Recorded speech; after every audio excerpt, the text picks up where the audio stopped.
Hey guys, what's up? This is Kevin Wong here from SEAGM. Today I'll bring you on a walkthrough to mint our 99LIVES NFT project. First is go on your web browser and key in nft.sam9.gg. That will bring you to our 99LIVES NFT project page. Once you're in here, what you need to do first is click on the Connect Wallet. That will prompt up the MetaMask notification.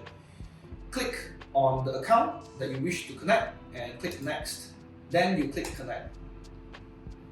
Upon connecting, you will see there is a mint column beside the home column as well.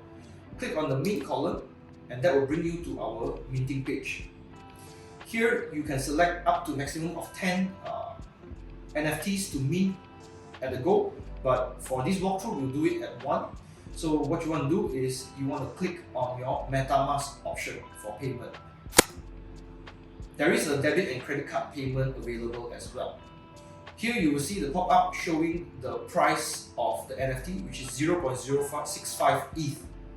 And you want to scroll down all the way and you click confirm.